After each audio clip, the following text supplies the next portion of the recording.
Começa. Um belo príncipe foi um dia da triste.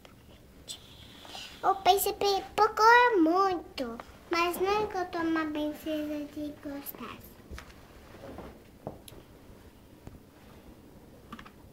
Um dia chuvoso, uma linda moça veio a partir do braço do príncipe, dizendo que a princesa de uma terra distante.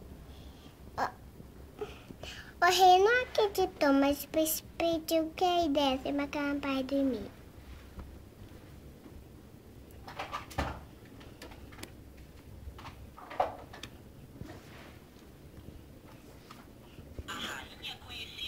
Jeito para testar os moços. Cabeceira verdadeira princesa. Colou um grande ervilha embaixo dos colchões.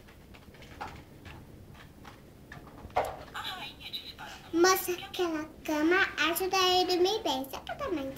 Porque uma verdadeira princesa é tão delicada que ele sentiu um grande ervilha, mas 20 colchões na cama.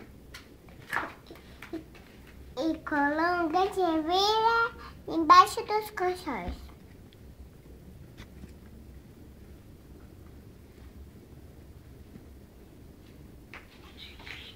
Entrou no quarto para saber como ele estava. Não foi dormir do nada para ele. A noite toda descobriu que a verdadeira princesa está na esposa do príncipe. O príncipe ficou feliz. Finalmente alguém encontrou uma verdadeira princesa para casar. Os dois apaixonaram-se, casaram-se e viveram felizes para sempre. Fim. Ai, que coisa mais linda da mãe!